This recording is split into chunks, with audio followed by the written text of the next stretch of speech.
Update. Am I the a-hole for giving my girlfriend an ultimatum about her male best friend? Original post. I, 28 male, have been dating my girlfriend, Sarah, 26 female, for just over a year now. And while I love her, there's one thing that's been eating at me since the very beginning. Her relationship with her male best friend, Jake, 27 male. Jake has been Sarah's ride or die since college, and I knew from the start that they were close. But what I didn't realize was how much it would impact our relationship. I've always tried to be the chill, trusting boyfriend. I don't want to be the guy who's threatened by a platonic friendship. But honestly, it's gotten to the point where I feel like I'm the third wheel in my own relationship. Jake and Sarah are practically inseparable. They hang out multiple times a week, dinners, movie nights, spontaneous late-night drives, and I'm usually not even invited. If I try to join, it's awkward, like I'm crashing their private, joke-filled world that I'm not a part of. It stings, but I tried to let it go for the sake of keeping the peace. But then things started to cross a line. Jake texts her constantly, even when we're together on dates. It's not just casual stuff either. He calls her babe and sweetheart, and when I brought this up to Sarah, she laughed and said it was just their thing, and that it didn't mean anything.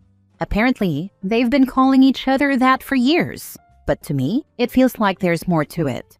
Who calls their best friend babe when they're in a relationship? Then there was the night I stayed over at her place and woke up at 2 a.m. to find Sarah on FaceTime with Jake. She was giggling like a schoolgirl, whispering so she wouldn't wake me. When I asked her about it the next morning, she brushed it off, saying Jake needed someone to talk to. But what about me? Am I just here as background noise while she stays emotionally tethered to this guy? The final straw came last weekend. Sarah and I had been planning a special weekend getaway for our 1-year anniversary, something we'd been looking forward to for months. But out of nowhere, Jake invites her to a concert the same weekend. Sarah asked me if we could postpone our anniversary trip so she could go with Jake instead, because it's a band they both absolutely love. I was floored. Our anniversary, something we'd been planning for months, could just be rescheduled for Jake? It was like I didn't even matter. I told her that this was too much and asked her to set some clear boundaries with Jake, like no more pet names, no more hanging out one-on-one all the time, and definitely no more prioritizing him over our relationship. She blew up at me, calling me controlling and insecure. She even said, "You knew Jake was part of my life when we started dating. Why are you trying to change me now?" Things got worse when Jake apparently told her that I was being toxic and trying to manipulate her. Sarah is siding with him, saying I'm overreacting and that nothing has ever happened between them. She's now furious with me for giving her an ultimatum, when all I really asked for were some boundaries that would make me feel like I'm her boyfriend, not just a side character in her life with Jake.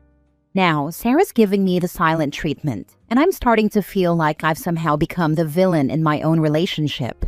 Am I losing my mind here? I'm not asking her to drop Jake completely, just to prioritize us and respect our relationship. But maybe I've been unreasonable?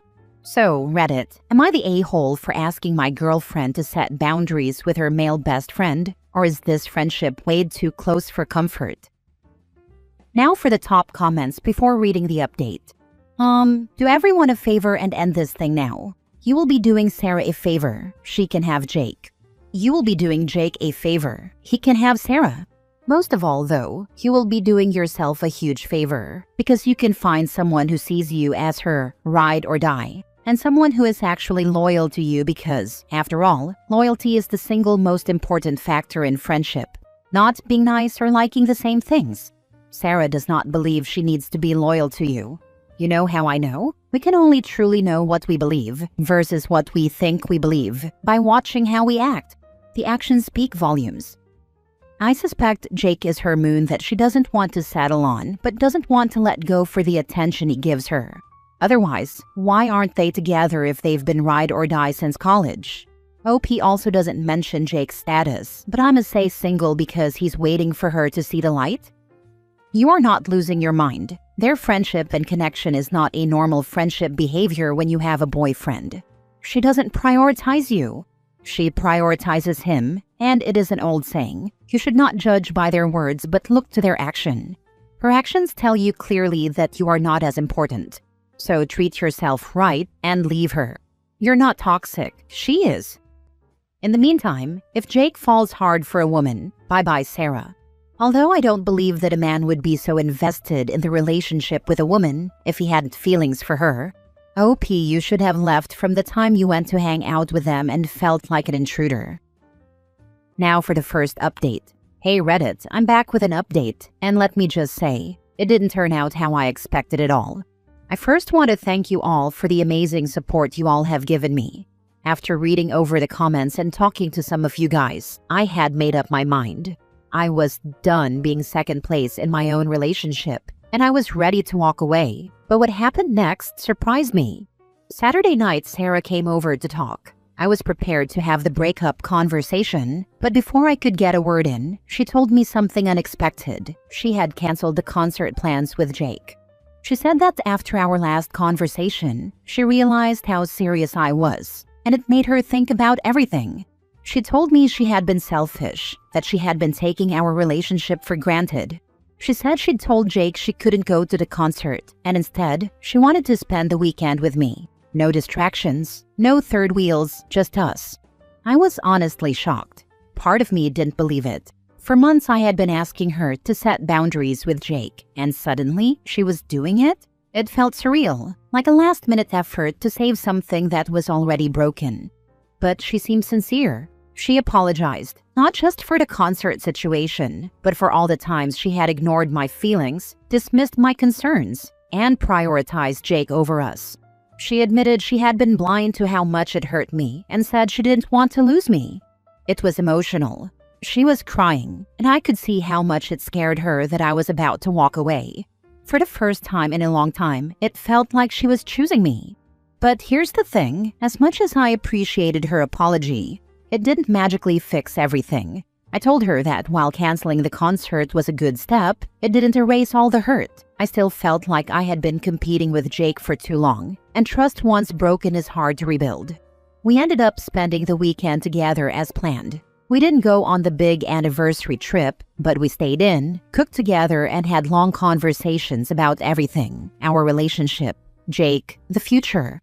It was a roller coaster of emotions. There were moments where I felt like maybe we could make this work, but also moments where the damage felt too deep to repair. By today, I was emotionally drained. Sarah seemed to think things were heading in the right direction, but I still wasn't sure. I needed space to think. So, I told her we should take a break, give each other some time to reflect, and see if this relationship was something we both wanted to fight for. She didn't take it well. She cried again, begged me not to go, said she'd prove to me that she was serious about changing. But I needed to be alone, to clear my head without the constant push and pull of emotions. So, I left. I haven't spoken to her since. We agreed to give it a couple of weeks before we decide anything, but to be honest, I'm still leaning toward ending things for good. Could she really have set boundaries with Jake after everything? I find this hard to believe after months of me begging. I feel like I've already checked out of the relationship. And while her efforts are appreciated, I can't shake the feeling that it's too little too late.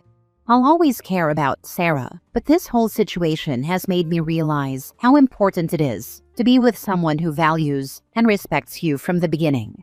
Someone who doesn't make you feel like you have to compete for their attention. You all think she might have cheated on me with Jake. So Reddit, I ask, should I give her another chance? Or should I go through with a breakup? I would take the full 2 weeks and just rest. I know this sounds silly, but let your subconscious mind work through it. Eat well, get a lot of rest, read or watch movies. Just be. At the end of 2 weeks, do a gut check and see where you are. This is the play. OP, take your time and focus on you. Listen to your gut, but when the time is up, I would be curious to see if she talked with Jake or how she spent those 2 weeks. If she's truly sincere, she will spend the time working on herself and reflecting. She definitely will talk to Jake, for emotional support only, of course. Now for the final update. Hey Reddit, it's been about 8 months since my last update. Honestly, I didn't plan on ever coming back to this. After everything happened, I kind of just wanted to forget about it. Plus, Sarah eventually found the post, so I stayed quiet. But at this point, I don't care who I piss off. I think I owe you guys the end of the story. Plus, a lot of you guys have been asking for an update, so here it is.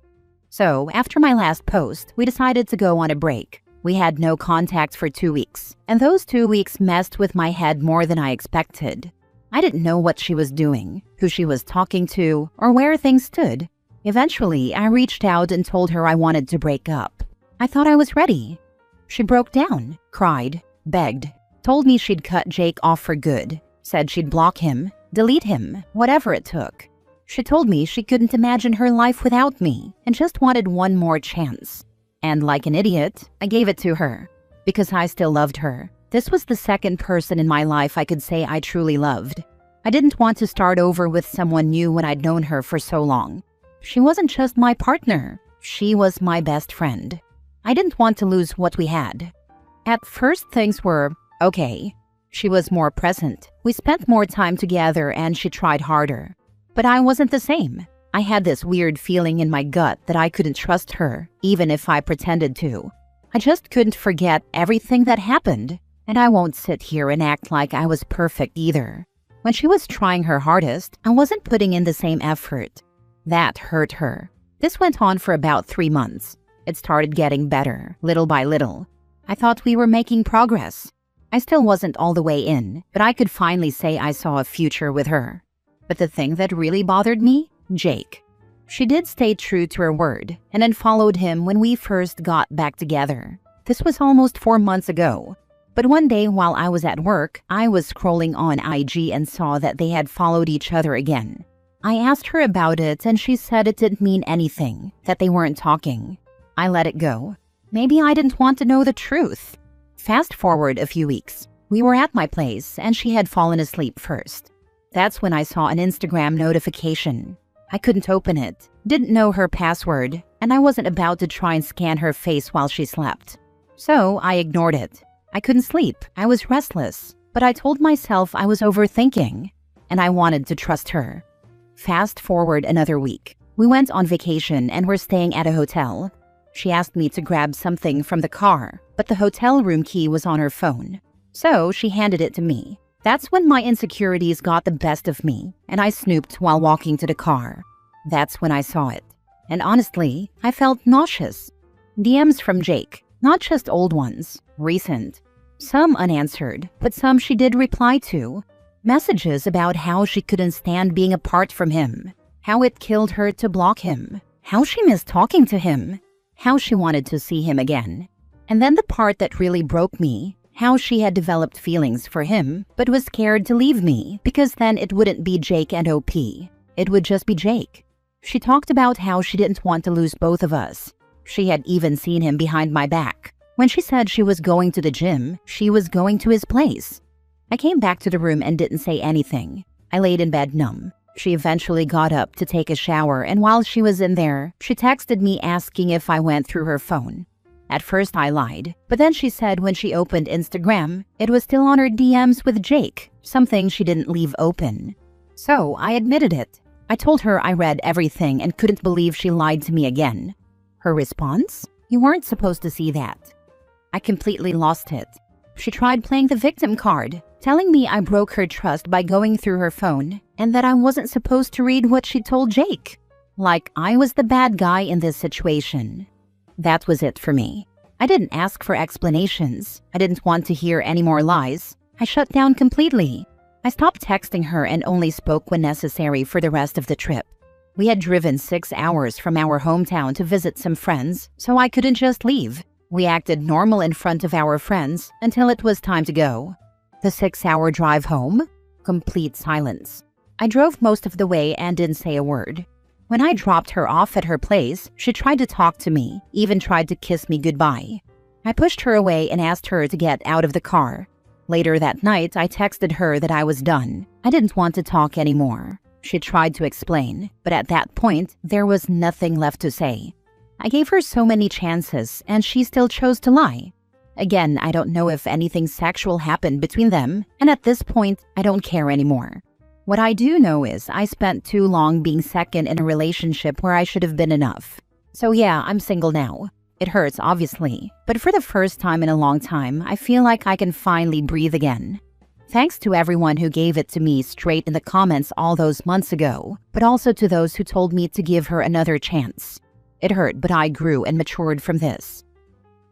You dodged a bullet. Someone who lies that repeatedly and then tries to gaslight you for catching them, you weren't supposed to see that, was never going to change.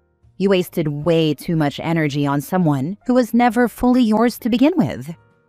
That's exactly what I keep telling myself. I wasted so much time and energy. I'm just glad I ended it sooner than later. Sarah, if you're reading this, know that you will never be happy, and you will never be able to trust someone because no one can trust you. Not even Jake. Honestly, I feel for you, man. That gut feeling never lies. You gave her another chance and really tried, but she kept that connection behind your back. That's not love, that's emotional betrayal. I agree, it felt like she was chasing after attention instead of something genuine. Glad you came back to update us. Sounds like it's been a rough ride. Breaks like that can really put things into perspective. Hope you're doing okay now. It was, but I'm doing so much better now, honestly. I feel at peace that I haven't felt in ages. Thank you. Last story. Am I the a-hole for telling my son that I'm not inviting his mom to my wedding? I, 33 male, was 17 when I got my high school girlfriend, Zoe, 32 female, pregnant. We lived in a small and conservative town, and her dad was one of the most influential people there. He told me that if I didn't marry her, he would be pressing charges of SA against me. So I was forced to marry her in a shotgun wedding. She was emotionally abusive and manipulative, and made my life an absolute living hell. She quit her job so that I had to increase my working hours, so that she could bond more to our son and manipulate him and alienate him from me by painting the narrative that I was an absent father. As a result, my son despises me. One day, I caught her cheating with her now husband, and I walked out then and there. I decided that I was no longer gonna be afraid of her dad's threats and that I will give her a divorce. She screamed and cried, and her dad had his goons beat me up, but I didn't bend. Even then, her dad used his influence to give me the least possible custody possible, every alternate weekend, by saying that I wasn't bonded to my son at all, and I would be an unfit parent to live with the majority of the time. Soon after the divorce, I met Miriam, 32 female, and we hit it off. She proposed, and our wedding is set next month. My son told me that he won't come to my wedding if his mom isn't invited, and I told him that he can feel free. My mom's calling me an a-hole, saying that he's a troubled teenager, and this is gonna alienate him even more. Am I the a-hole? Now for the top comments. Does your son know why you don't want her there? A quick sit-down explaining to him might be warranted now that he is older. I've tried to explain to him her antics, but he's been so brainwashed that he thinks she's virtually a saint. And before you talk about parental alienation, I can't sue her because her dad's gonna make sure I lose with his money. As a child of a manipulative mother, I would say, that's your right and I won't push it. But I love you and would love to have you there. I won't, however, cave to intimidation anymore. So if your mother shows up, I will have her trespassed. You will always be welcome. It took decades for me to see the monster my mother is. We do wake up. Sometimes we even loathe the monster. Knowing you have a safe, loving place to land when you wake up is important.